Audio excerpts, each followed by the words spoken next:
Medical workers of Reddit, what is the rarest disease you have seen a patient correctly self-diagnose? I worked at a pediatric clinic and we had a mom properly diagnose her 9-month-old baby with Tay-Sachs disease. He wasn't progressing developmentally and ended up passing away at 18 months. Subarachnoid hemorrhage. Guy straight up walked up to the desk and said, I got a headache out of nowhere. I think it's one of those spider hemorrhage things. We didn't take him serious until the CT came back. To be fair, he was walking fine, talking fine, and didn't have any light sensitivity. Said pain was 5/10.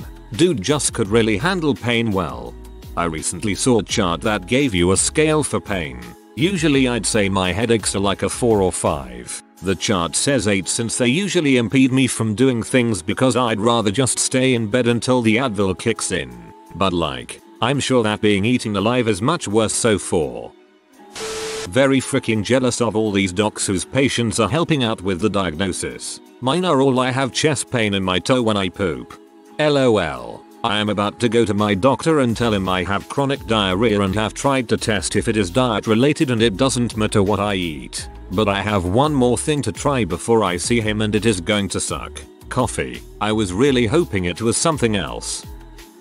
I had an 11-year-old girl who didn't move her bowels for a week.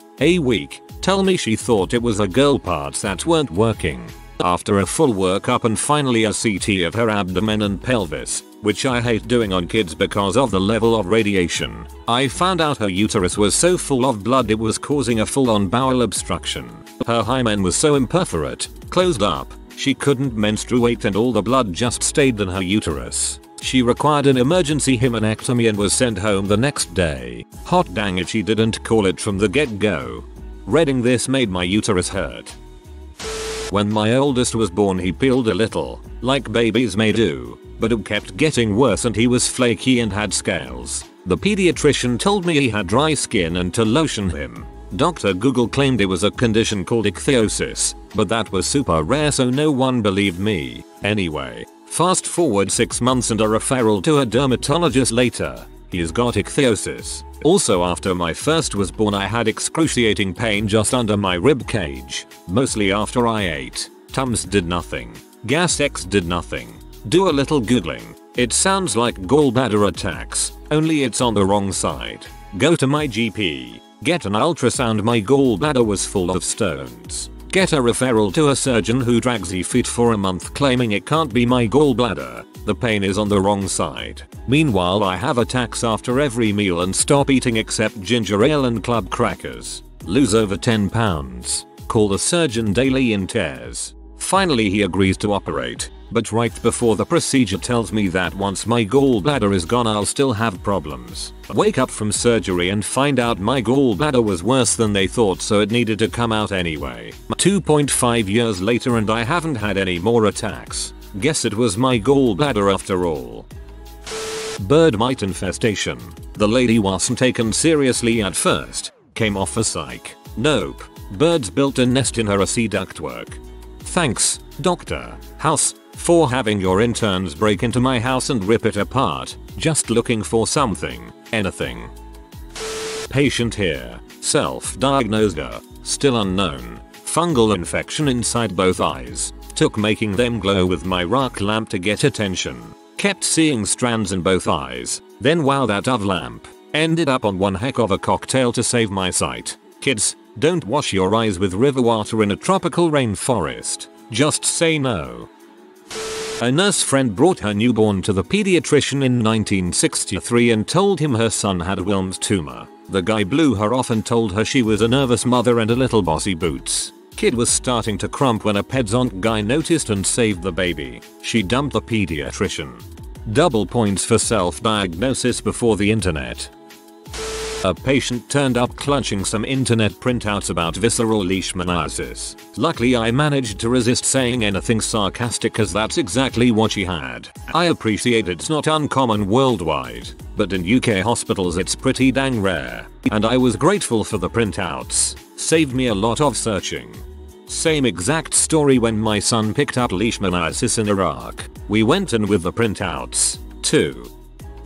As a physician and a med school professor, it is distressing to read all of the "I told the doctor I had." Enter the fairly common disease and typical symptoms here, but he didn't believe me. We teach our med students to ask the patients if they have any idea what they may have.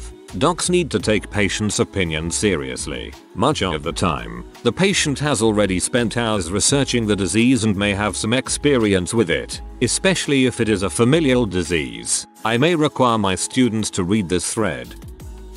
I'm not a medical worker, but my grandmother self-diagnosed herself with Chiari. She had been having problems and everyone in the family tried to tell her it was nothing. She ended up needing brain surgery and still suffers from it. I had a resident tell me a patient was in the ER saying he had a worm in his eye. Why does he think that? I asked. Because he feels something in his eye. I patiently explained to the resident that often people have a speck of dust etc, so you have to look carefully all around the eyelids under the slit lamp microscope. As I was talking and examining the patient, lo and behold, a worm wriggled right under the surface and I jumped back and nearly fell off my chair. It turns out the patient was visiting from Africa and his father was a veterinarian who told him to come to the hospital to take the worm out. These parasites are common in Africa, not so much in the US. The entire infectious disease department was very excited. This is wonderfully nerdy as well as absolutely horrifying. Years ago, a woman who had been taking calcium supplements made from ground horse bones diagnosed herself with lead poisoning. I recall she was a movie actress. Impressive in that I think none of her doctors saw this and there was at the time no reason to believe that a calcium supplement would have a lot of lead in it, but of course animals store lead in their bones and until leaded gasoline was phased out, every animal pretty much was getting very high exposure. I'm no medical professional, but seems like there has to be other ways to supplement calcium without eating ground up horse parts. 5th year med student here. Diagnosed myself with lymphoma. Everyone thought I was being a classic paranoid med student, but turns out I was right. Finished chemo 2 weeks ago. Not particularly rare, but I had a guy diagnose himself with Guillain-Barré syndrome and a lady diagnose herself with Charcot-Marie tooth disease. I worked in a health department for a while looking at infectious diseases. 2 things seemed constant. 1. The vets are really good at self-diagnosing zoonotic diseases. 2. Their doctors rarely believe them. In my time we saw 2 uncommon diseases, psittacosis and tularemia. Vets are well trained anyway, but to be fair, it is a pretty obvious leap from I treated a dog with X2O. Now I have X2. The psittacosis was from some exotic bird and had infected the owner. The owner already had a cough when visiting the clinic and the vet recommended the owner see her GP, but the GP refused to order the tests until the patient was extremely sick. If I recall correctly, the lady survived, but a lawsuit came from the ordeal. No idea how it ended. Bird survived too, I believe. A different vet herself got tularemia treating a stray cat that was brought into the clinic. TBF, it is very rare in cats. The cat sadly died despite treatment. The vet's GP was not convinced she could have contracted the disease so quickly. The health department had to intervene and insist that the vet get treatment. I honestly have no idea why anyone would flat out deny the possibility when a known exposure is present. Arrogance and a dismissive attitude. Mind blowing. I had a patient who correctly diagnosed herself with mastitis, although she was very worried that she had inflammatory carcinoma of the breasts. To be fair, they can look similar. Another time, I had a patient correctly diagnose a lump in her breast as a fibroadenoma. I was very impressed. After staying up all night convinced I also had breast cancer, around 4 AM I started chilling and had a fever and then realized, oh snap, this is mastitis. Went to her, had mastitis.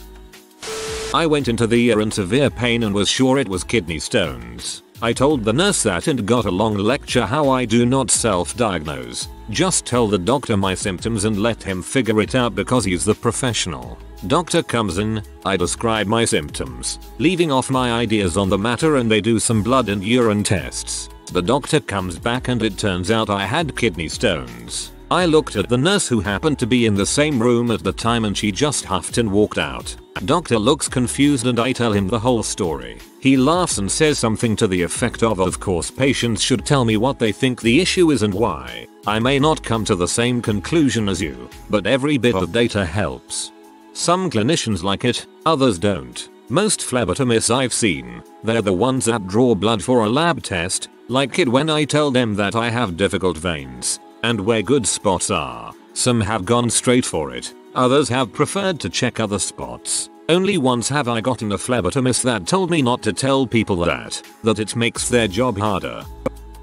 I work in pain management and a lady had symptoms that other doctors didn't believe. She was labeled a drug addict or someone seeking narcotics. She came to our office in tears just telling me that she felt pain in random places of her body with no abnormal imaging or other symptoms. She stated several times that she felt she had something unexplainably wrong with her and that she wasn't lying for pills. We discovered she has a very rare case of chronic regional pain syndrome, more severe than any other case we have seen. Sadly there is no cure, but at least she has an explanation as to why she has pain for no evident reason. Not a medical worker, but I am a rare case of WebMD being right about cancer. Felt a lump in my throat for upwards of a year and a half, but doctors kept telling me it was in my head. They stuck cameras down my throat and nothing. It took an ultrasound after myself giving up and my PCP saying my thyroid felt slightly enlarged for a doctor to find it. One ultrasound and a biopsy later they found out I had stage 2 papillary thyroid cancer that metastasized to 18 lymph nodes. Myself with lupus. Been having issues with chest pain and a myriad other symptoms that never made sense together. GPs don't want to look at the mountain of records they have for you, just the problem at hand. All tests for a diagnosis came back in normal parameters, but I insisted on a fail-safe I'd read about. I asked to be tested for syphilis. But you have no symptoms of that. I know. It's because lupus will show as a false positive on that test. Done. And I have lupus. I also diagnosed myself with lupus. Went to 2 doctors and they didn't believe me. I was 16 and they claimed I had the teenage blues or it was anemia symptoms. Finally went to a 3rd doctor when I couldn't go on feeling like crap any longer. Turns out I was in stage 4 kidney failure from lupus and they were like, yeah, you need to see a rheumatologist tomorrow. Pyloric stenosis. A couple brought in their little one with exorcist type projectile vomiting. Exam and ultrasound confirmed the diagnosis. My older brother is developmentally disabled. For the longest time all the psychologists and school counselors said he was ADHD and had some learning disabilities that he may have obtained in utero. My badass mom with only a high school diploma never really accepted that this was all that was going with him, but listened to the doctors anyways. Fast forward to when my brother was 10 years old and my mom had read an article about Fragile X syndrome. She happened to read about a rare form of it called Fraxy. The article perfectly described my brother's condition. My mom then decided to talk to a genetic counselor about getting my brother tested. The genetic counselor kind of scoffed at her diagnosis but went along with it anyways. Lo and behold, my brother had the exact form of Fragile X she had read about. My mom not only diagnosed my brother but also found out our family was a carrier for Fraxy. It turned out my mom was a carrier and my grandpa had Frax. It was amazing because all of my grandpa's life he fought with feelings of inadequacy because school and learning new things were really hard for him. He was held back 3 times in high school. When he found out that there was a legitimate medical reason for this, it completely changed his outlook. We had a 20-year-old patient come in the hospital because his girlfriend was laying on his chest and told him his heartbeat is a little fast and sounds weird. He came in and said he has an irregular heartbeat arrhythmia. According to his Google research, he said he may have a fib. He was correct. While watching a documentary about Asperger's during class, I had a portent and slow realization that what they talked about was disturbingly accurate on a personal level. After running through some screenings, months later, cause diagnosis screenings are more focused on children than adults. The doctors were wondering how it managed to be undetected during my childhood. You were just odd.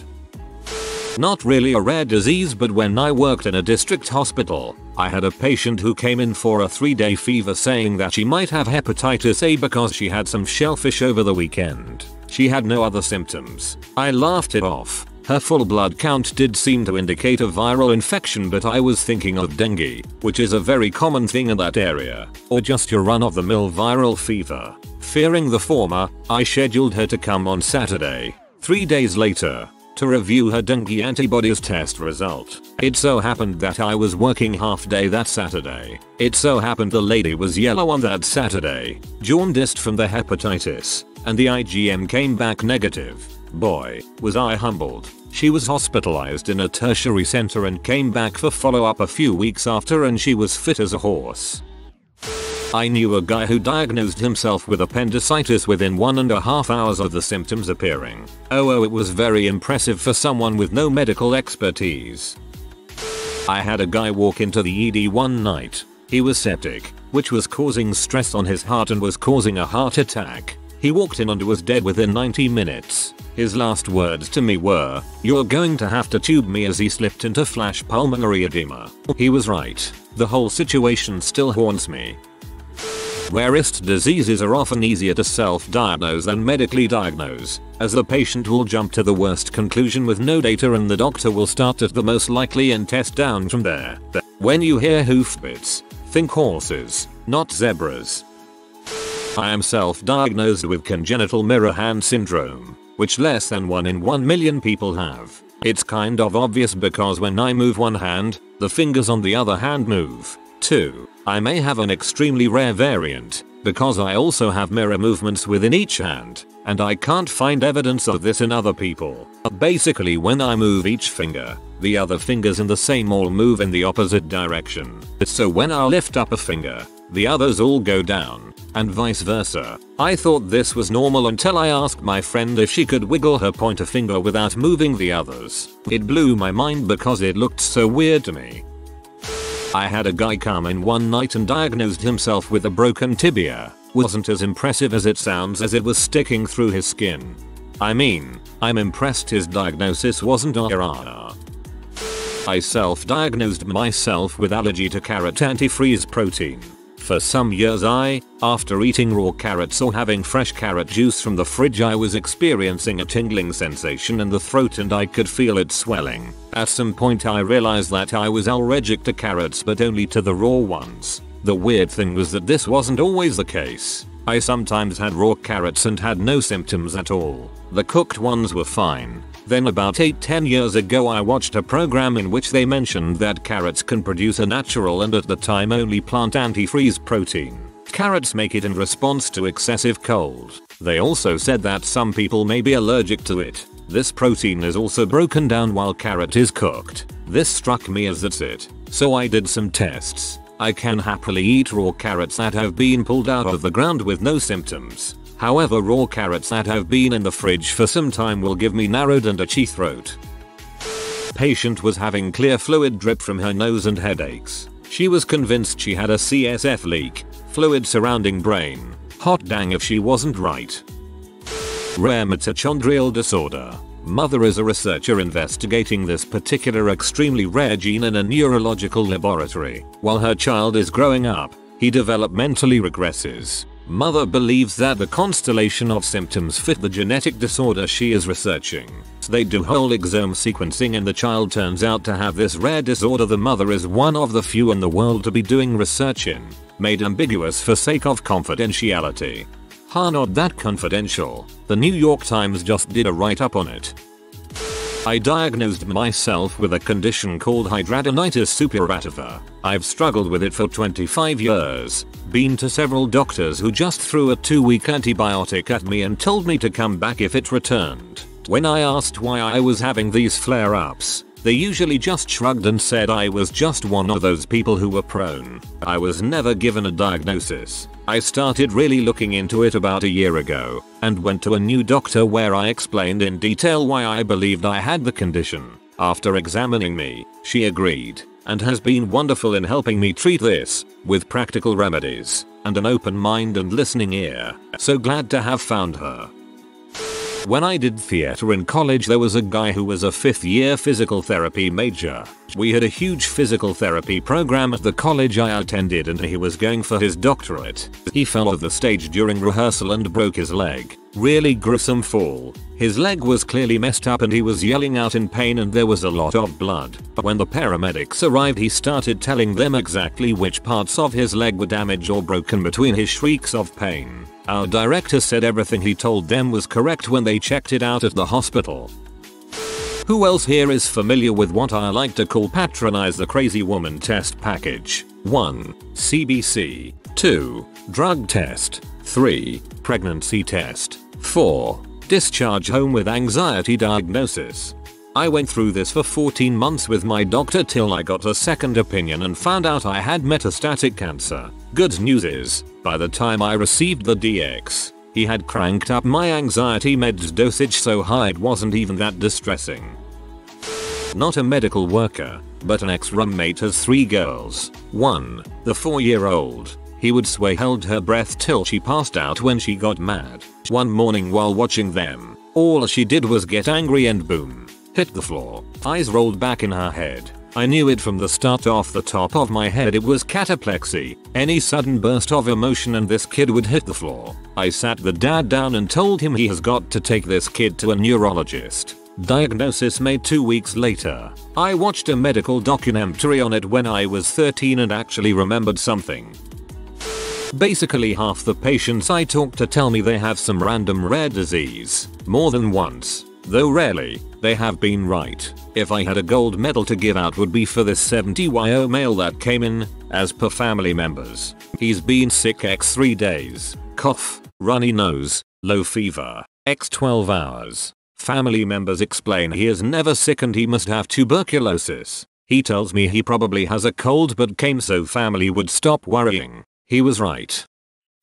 Not a disease, but I once thought my pelvis was broken so I got an x-ray and the doc said it wasn't. But I wasn't buying it. Got a second opinion and sure enough, broken pelvis. If someone can stab you in the back while smiling in your face, you have a broken pelvis.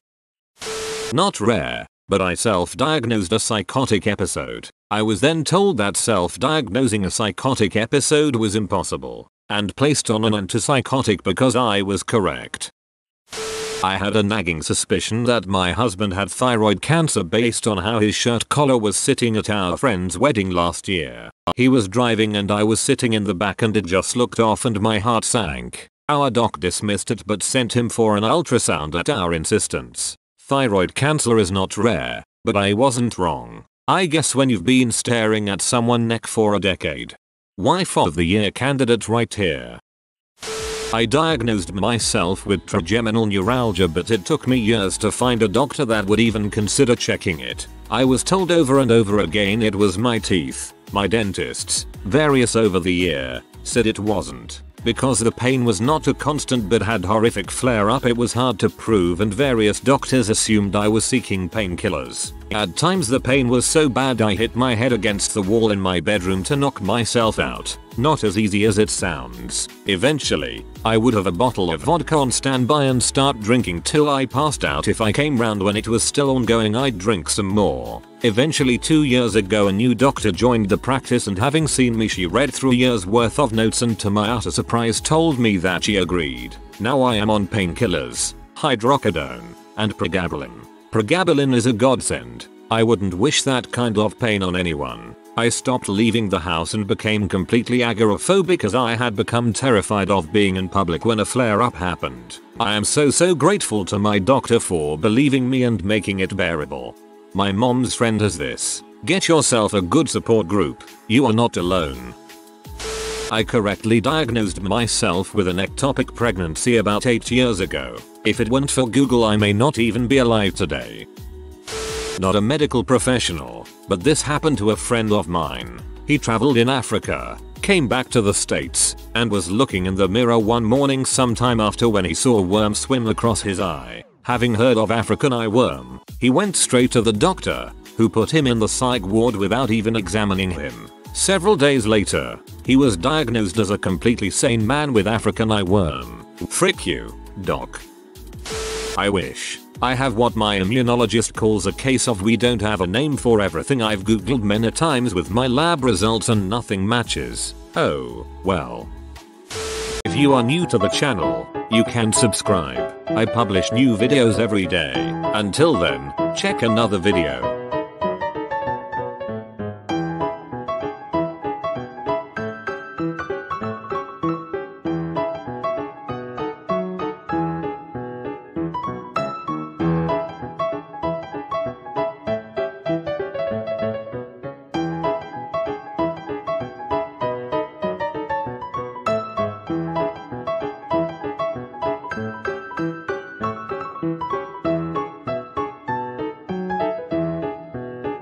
Bye for now.